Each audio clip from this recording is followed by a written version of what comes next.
Hace algo más de 2 años, el mundo entero se despertó con la noticia de la aparición de un virus que no tenía remedio. Eso fue lo que nos vendieron. Y el corazón del mundo entero se llenó de tal espanto y terror que eso nos llevó, sin ninguna oposición casi, a conceder que nos encerraran y nos impusieran un sinnúmero de medidas restrictivas que jamás hubiésemos sospechado que íbamos a conceder. Desconfiábamos de todo y de todos. Todo podía ser contagioso y mortal. Nos dijeron que lo más cerca que podíamos estar los unos de los otros era a 6 pies de distancia. Y que todo tenía que ser pasado por alcohol, agua y jabón. Recuerdo aquel meme que salió por las redes una vez de alguien buscando trabajo y cuando el empleador ve su currículum, dice: ¿qué usted hizo el año pasado? Dice: lavarme las manos con alcohol, porque no había trabajado. Todavía nosotros desconocemos todos los efectos que un simple virus pudo causar, no solamente en el cuerpo, sino también en la psiquis de los que lo padecieron y de los que tampoco lo padecieron. Así como no es posible saber en tan corto tiempo todo el daño que nos hizo, de igual manera, miles de años tampoco han sido suficientes para que podamos conocer y entender los insondables daños que el pecado causó en el alma humana. Estamos lejos de saber todas las implicaciones y todo el daño que el pecado nos hizo. Esa es la idea detrás de lo que nos dice Dios en Jeremías capítulo 17, versículo 9. Más engañoso que todo es el corazón y sin remedio. Es ahí la palabra otra vez. Como la del virus, sin remedio. Pero esto sí es verdad. De aquello algunos sospechan que pudo haber sido una falacia. Pero esto es verdad. Sin embargo, esto no nos espanta de la misma manera que aquello nos espantó. Vivimos con algo que es irremediable todos los días, desde que nacimos hasta que morimos, desde Génesis 3 hasta hoy, vivimos con algo que no tiene remedio. Y sin embargo, podemos dormir tranquilos. No tenemos que estar a 6 pies de distancia de nadie. No podemos ni siquiera lavar el corazón con alcohol. Pero no nos espanta eso. Y el Señor hace una pregunta: ¿quién lo comprenderá? Y obviamente que no somos nosotros. Eso es lo que se desprende de la respuesta divina. Yo, el Señor. Solo Dios es capaz de conocernos a plenitud. Por eso lo necesitamos a Él. Por eso, en lugar de afanarnos en conocernos a nosotros mismos, como dice la filosofía popular, nosotros debiéramos poner todo nuestro empeño en conocer a Dios, porque Él es el que nos conoce. Aunque tenemos información inspirada de cómo éramos en realidad antes de Génesis 3, lo cierto es, hermanos, que solo Adán, que conoció la vida a ambos lados de esa fatídica línea llamada pecado, podría tener las condiciones mínimas para mostrarnos las profundas diferencias entre la vida plena con Dios y sin Él. Solo Él. Desde el momento en que el pecado conquistó el alma humana, se produjeron unos cambios sorprendentes en el corazón de Adán, en el plano de lo humano. Mis hermanos, Dios dejó de ser atractivo y deseable. ¿Recuerdan las palabras de David en el Salmo 16? Que a la diestra de Dios hay delicias para siempre. Eso se difuminó, eso se fue en un solo instante del corazón de Adán. Dios dejó de ser atractivo, Dios dejó de ser deseable, Dios dejó de ser el objeto de todo mi disfrute. El hacer su voluntad dejó de ser el objetivo. El amor que le debíamos fue totalmente transferido a lo creado. Los ojos de Adán y Eva fueron abiertos a una nueva realidad caracterizada por la desconfianza, el temor, la rivalidad, la privacidad personal. Por eso se cubrieron de hojas de higuera y por eso necesitaron todo un bosque para esconderse de Dios cuando Él apareció. Pero también surgieron cosas como la autodefensa, la envidia y todas esas cosas que nosotros conocemos muy bien porque nos han acompañado a lo largo de toda nuestra vida. Pero lo más terrible que el pecado produjo en nuestros corazones fue rechazo por Dios. Rechazo por Dios. Ahora, lo terrible de lo más terrible fue que el pecado produjo que Dios los echara de su presencia. No hay nada más terrible que eso. Dice en Génesis 3, 23 y 24, y el Señor Dios lo echó del huerto del Edén. Y más todavía, y al oriente del huerto del Edén puso querubines y una espada encendida que giraba en todas direcciones para guardar el camino del árbol de la vida. Un boleto de ida únicamente. Ustedes han visto las personas que se van a residir a los Estados Unidos o a cualquier otro lugar del mundo y que no piensan volver para acá, compran un boleto de ida. Eso fue lo que Adán y Eva compraron. Un boleto de ida hacia un mundo caído. No habría retorno. La vida para ellos quedó atrás, con Dios, en el huerto del Edén. Por delante de ellos solo estaba la muerte en un mundo sin Dios. Si desde ese momento hubiésemos podido guardar un registro que partiendo del corazón de Adán fuera transferido al corazón de todos y cada uno de sus descendientes, sin dudas lo consideraríamos como el día más terrible de toda la historia humana, solo superado por la muerte y crucifixión de nuestro bendito Señor y Salvador.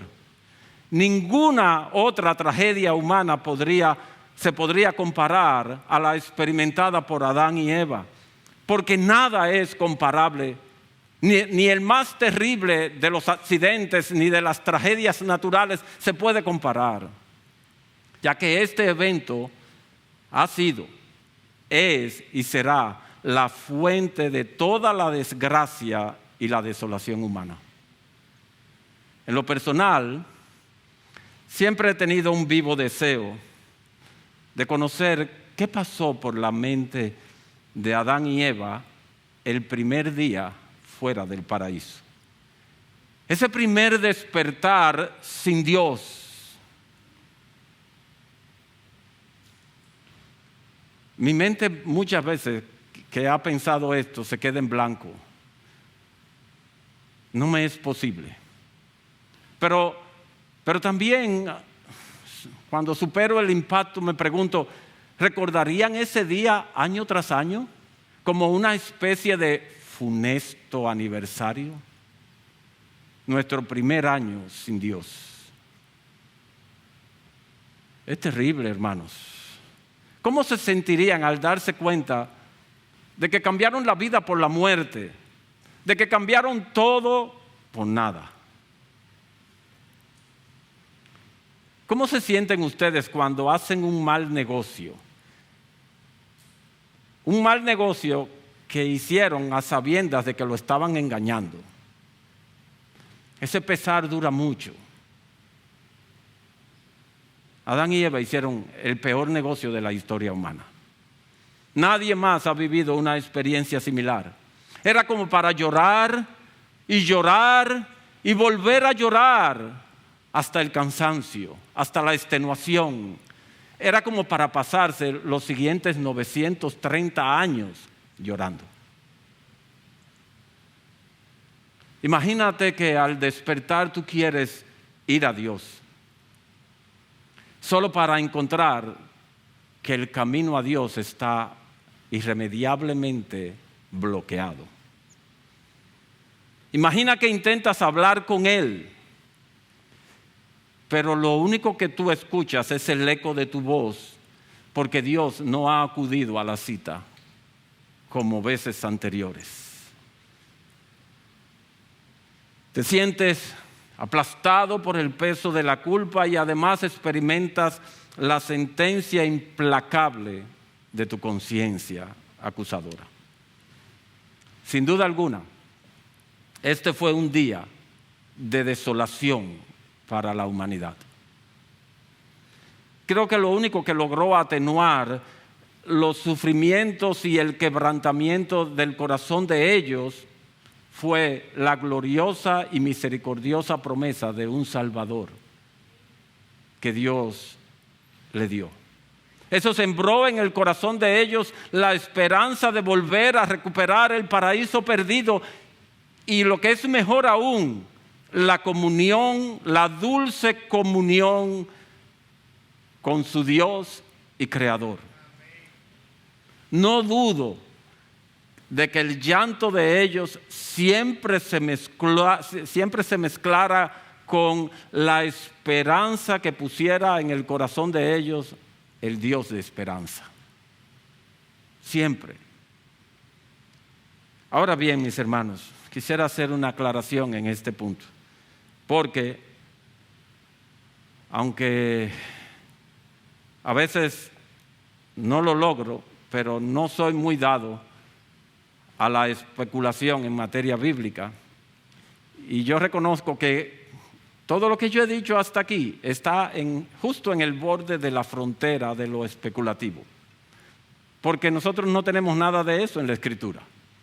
Son solo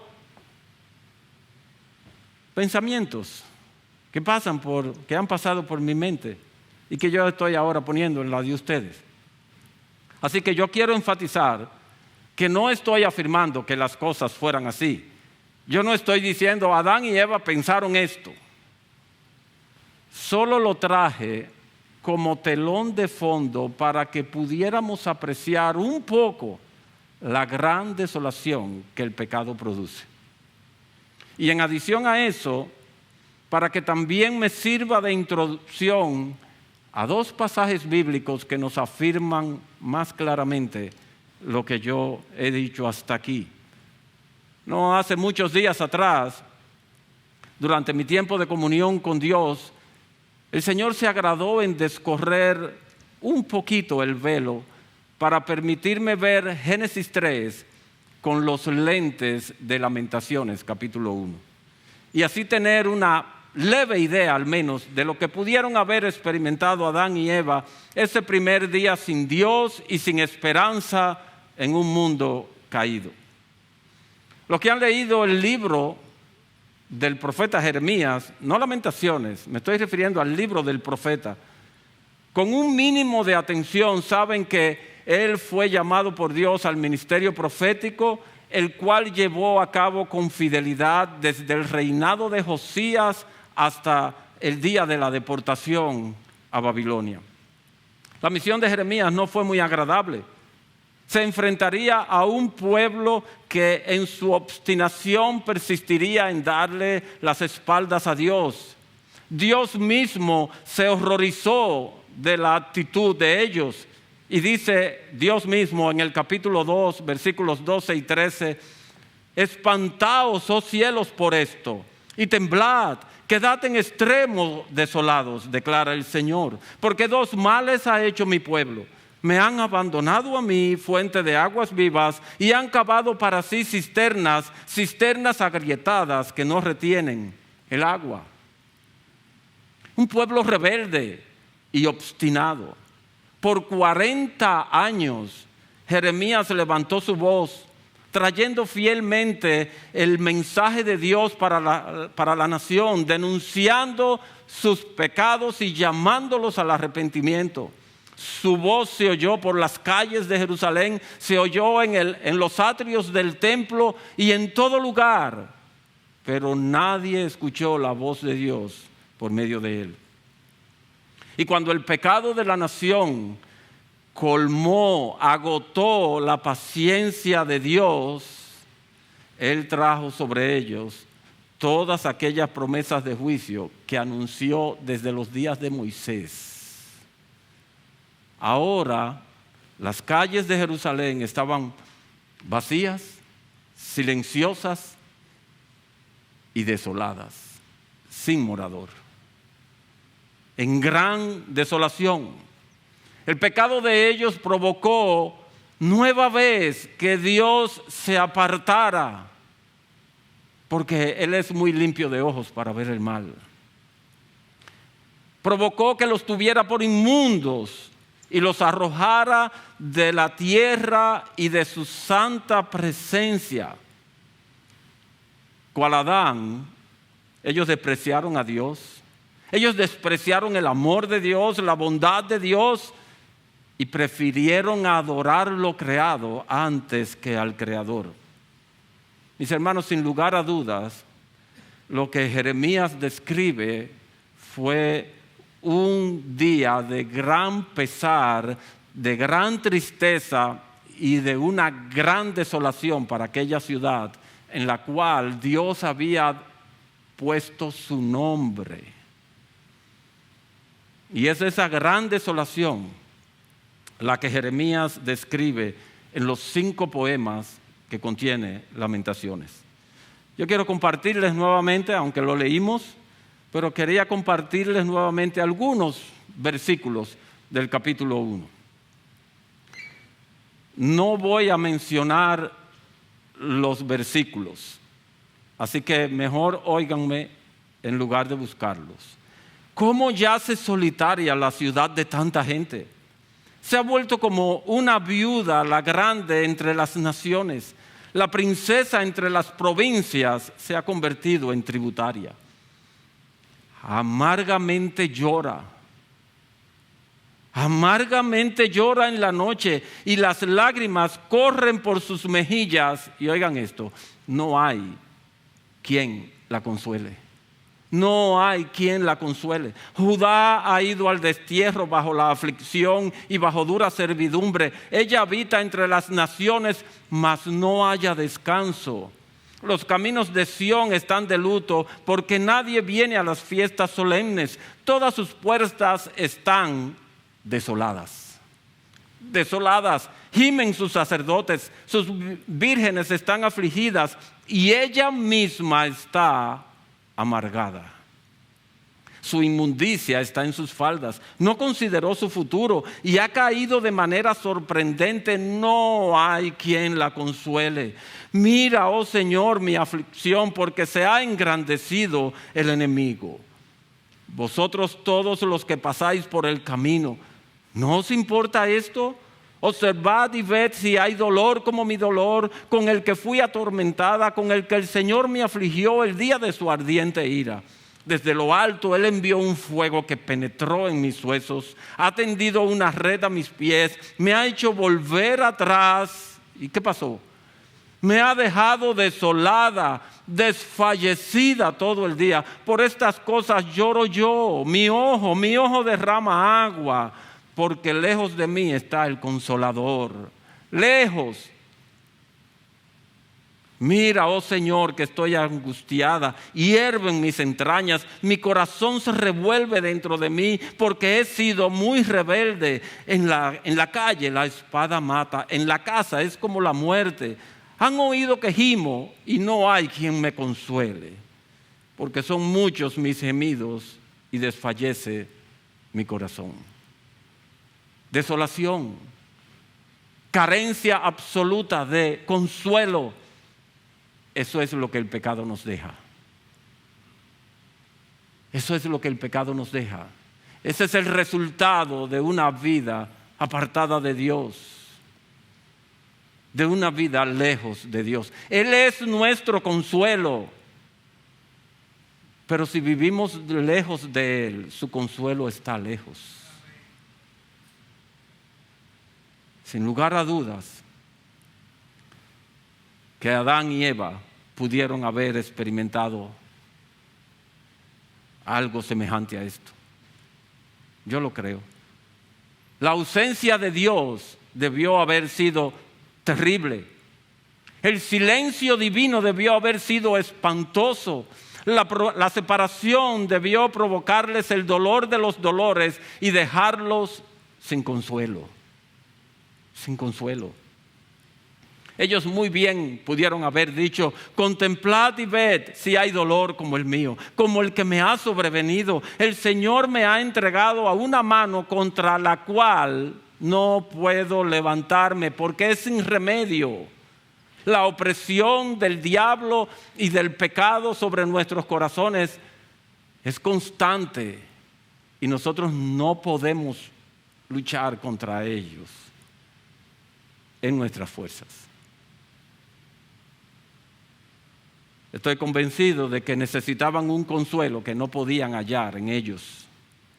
Creo que otra vez afirmo que la promesa de un Salvador que vendría de la simiente de la mujer fue lo que les sostuvo para no perecer aplastado por la culpa. En el día de desolación, mis hermanos, solo Dios puede venir y consolarnos. Solo Dios. Pero mis hermanos, creo que no sería muy sensato si nos quedamos contemplando la desolación de Adán a la luz de la desolación del pueblo de Judá.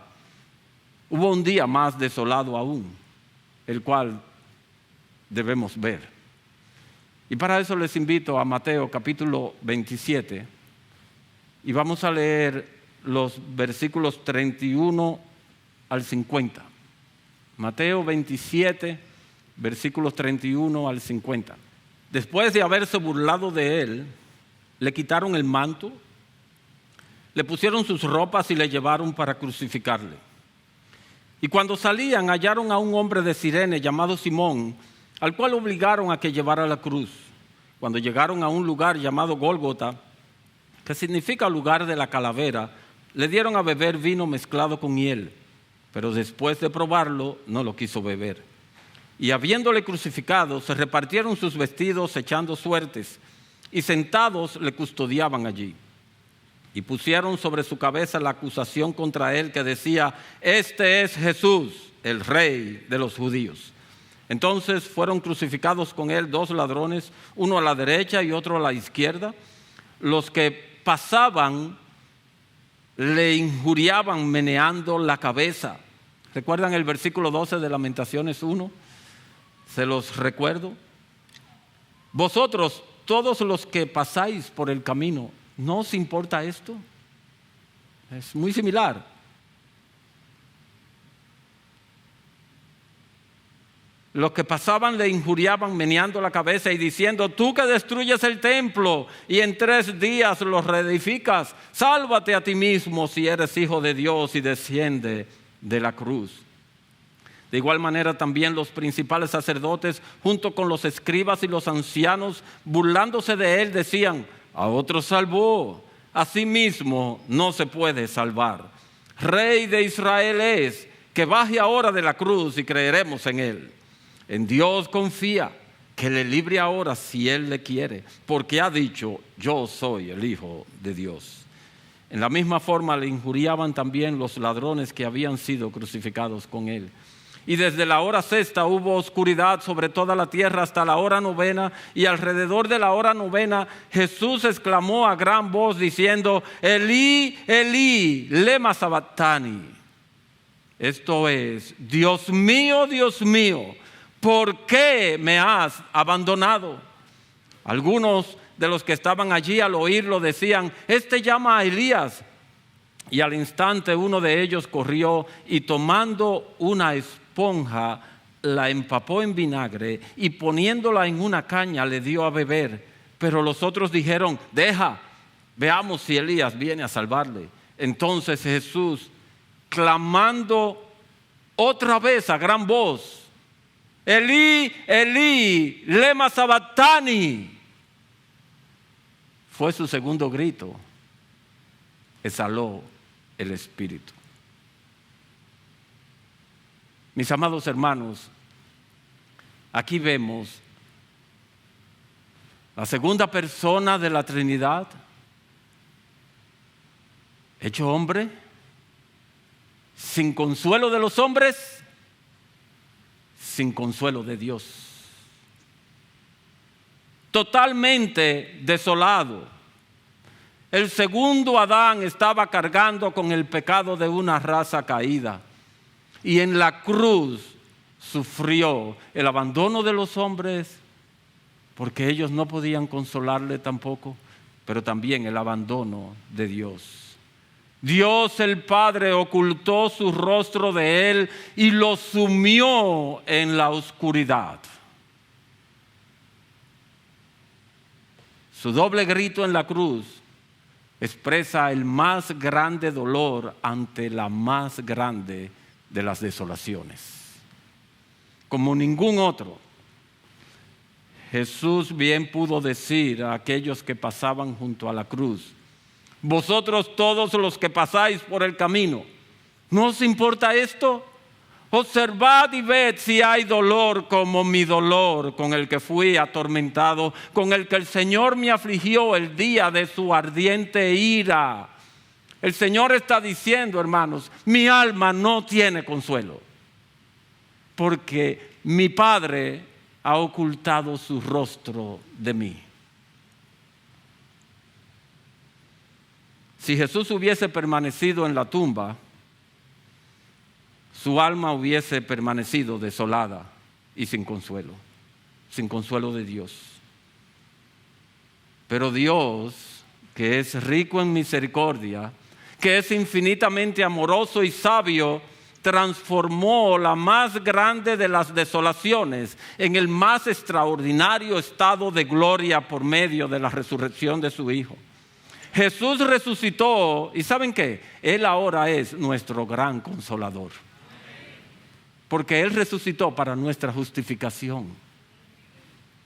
Jesús sufrió, murió, resucitó, ascendió a los cielos y envió a su Espíritu, que Él mismo lo llama otro consolador, para que esté en nosotros y con nosotros para siempre.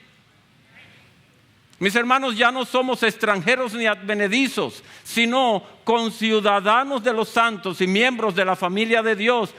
¿Saben qué? Nunca más seremos echados fuera. Nunca más. Su gracia es mayor. Su gracia es mayor que todos nuestros pecados juntos. Qué gloria será decir eso cuando lo veamos cara a cara. Así que hoy no vamos a conmemorar nuestras desolaciones pasadas, no. Hoy no venimos a recordar que venimos de un mundo sin esperanza y sin Dios. No, hoy vamos a celebrar el hecho de que Jesús tomó sobre sí nuestras desolaciones pasadas, sufrió el abandono del Padre, sufrió todo el ardor de su ira santa para que ninguno de nosotros experimentemos jamás el desamparo divino. Jamás, hermanos, jamás. Si alguna vez te sientes desamparado, dile a tu corazón: engañoso y perverso eres. Y no se crean esa mentira de Satanás. Eso es lo que venimos a celebrar hoy. Hemos venido a recordar que Él ofreció su cuerpo en la cruz y derramó su sangre en expiación por nuestros pecados. Hemos venido a recordar que Jesús quitó todos los obstáculos. ¿Recuerdan aquellos querubines y aquella espada? Jesús los quitó cuando nos acompañó a la presencia del Padre. Él es el camino, la verdad y la vida. El camino que nos fue cerrado en Edén. La vida que nos fue quitada en Edén. Y la verdad que nos fue robada o cambiada en mentira en Edén. Por eso Él es el que nos lleva al Padre. Él es el que nos lleva al Padre.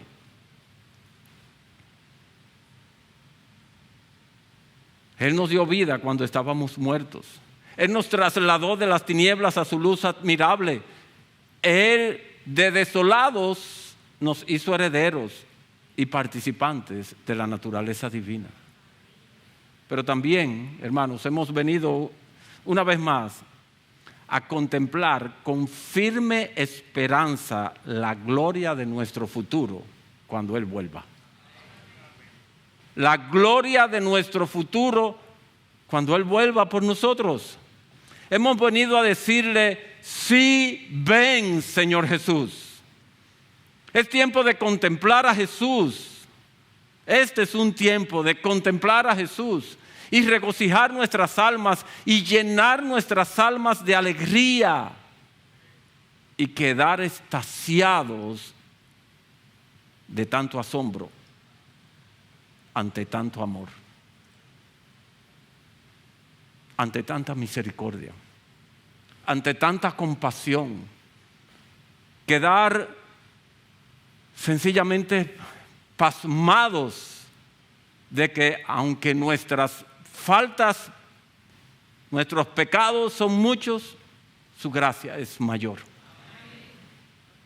Su gracia es mayor. Es tiempo de disfrutar a Jesús y embriagar nuestros corazones de su maravilloso amor y de su maravillosa gracia. Hermanos, este es un tiempo para enamorarnos de Él, para contemplarle y quedar rendidos, en buen dominicano, asfixiados